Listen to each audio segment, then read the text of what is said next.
একাদশ শ্রেণীর প্রথম অধ্যায় থেকে আজকে যে বিষয়টা জানব তা হলো ঐতিহাসিকের কাজ। 20 শতকের শুরু থেকে ইতিহাস চর্চার পদ্ধতি নিয়ে একটি বিতর্ক গুরুত্বপূর্ণ হয়ে উঠেছে। বিতর্কের বিষয় হলো ইতিহাস রচনার পদ্ধতি নিয়ে। একদলের মত হলো ঐতিহাসিক হবেন সৎ, নিরপেক্ষ। তার কাজ হলো কেবলমাত্র সত্যনিষ্ঠ ঘটনার উপস্থাপনা করা, তথ্যের বিশ্লেষণ মূল্যায়ন করা নয়।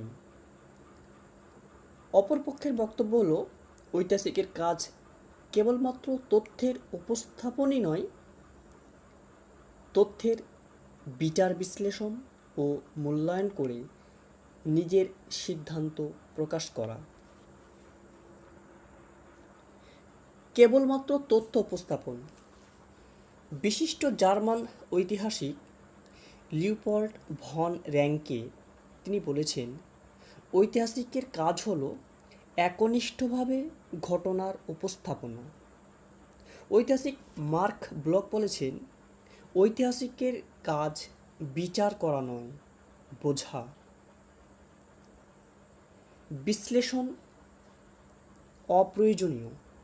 এই মতের যারা সমর্থক তারা বলেন বিশ্লেষণের কোনো প্রয়োজন নেই, কেননা বিশ্লেষণ বা মূল্যায়ন করতে গেলেই ঐতিহাসিক তার সীমা লঙ্ঘন করবেন, কখনো কম আবার কখনো বেশি বলবেন, এতে তথ্যের বিকৃতি ঘটবে। বিশ্লেষণ বিরোধী যুক্তি। বিভ্রান্তিকর ব্যাখ্যা। ঐতিহাসিকগণ বিভিন্ন ঘটনার বিভিন্ন ব্যাখ্যা দেওয়ার ফলে পাঠকরা বিভ্রান্ত হয়ে পড়েন। যেমন, দ্বিতীয় বিশ্বযুদ্ধের জন্য দায়ী কে? এই প্রশ্নের ঐতিহাসিকরা একমত নন। এ ব্যাপারে কেউ জার্মানিকে, কেউ রাশিয়াকে, কেউ আমেরিকাকে, আবার কেউ কেউ ইঙ্গো ফরাসি তোষণ নীতিকে দায়ী করে থাকেন। দৃষ্টিভঙ্গিগত পার্থক্য।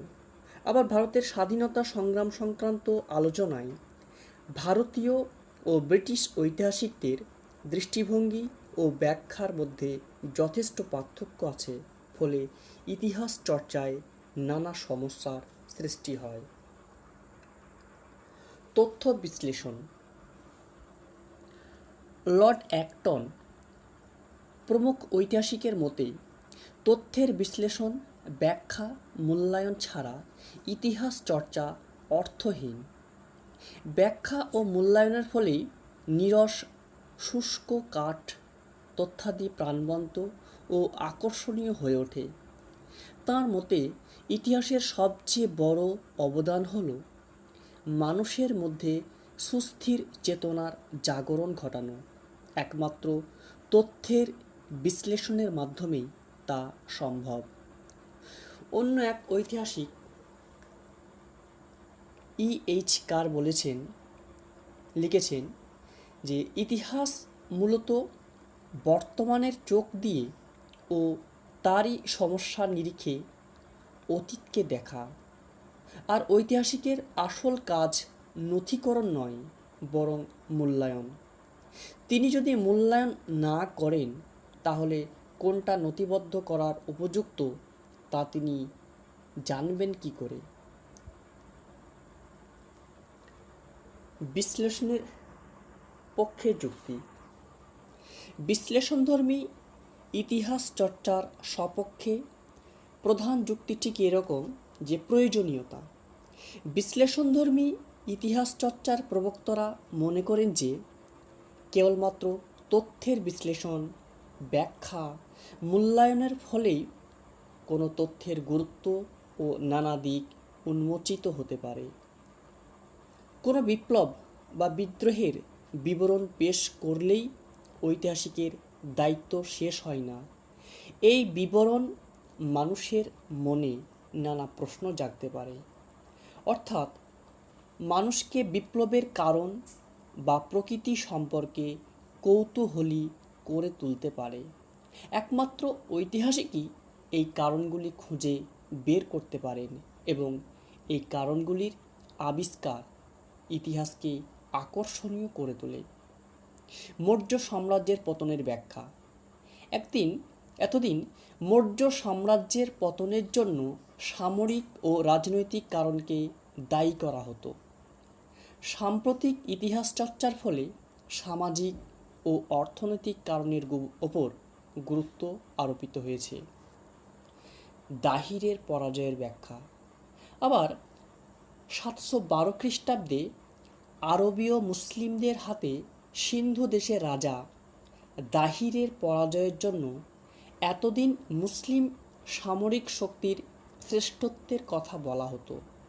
সাম্প্রতিককালে বলা হয় যে মুসলিম আক্রমণের ফলে বহু পূর্বেই ব্রাহ্মণ রাজা দাহির বৌদ্ধ প্রজাদের আনুগত্য হারিয়ে তাঁর পতনকে সুনিশ্চিত করে তুলেছিলেন। বলা বাহুল্য, তথ্যের বিশ্লেষণ ও মূল্যায়নের ফলেই এইসব নতুন সিদ্ধান্তে উপনীত হওয়া সম্ভব হয়েছে। সবশেষে বলা যায় যে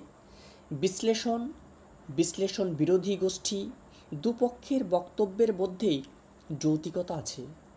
দুপক্ষকেই নিজ নিজ দায়িত্ব পালনে যথেষ্ট সতর্ক ও নিরপেক্ষ থাকতে হবে। কারণ সাম্প্রতিককালে ইতিহাস চর্চার ক্ষেত্রে বিশ্লেষণ ও ব্যাখ্যা গুরুত্ব পাচ্ছে এবং এই সঙ্গে নানা মতাদর্শ ও গোষ্ঠীর উদ্ভব ঘটেছে। এর ফলে তথ্যের বিকৃতি ঘটেছে। নিজস্ব মতাদর্শ, বিশ্বাস, ধ্যান ধারণা ইত্যাদি বিশ্লেষণ ও মূল্যায়নের সময় চাপিয়ে দেওয়ার চেষ্টা চলছে। এতে ইতিহাসের তথ্যের বিকৃতি ধরা পড়েছে এবং ইতিহাস চর্চা খণ্ডিত হচ্ছে। এই সব সমস্যা সম্পর্কে সব ঐতিহাসিককে সতর্ক থাকতে হবে। এই হচ্ছে আজকের সংক্ষিপ্ত আলোচ্য বিষয়বস্তু।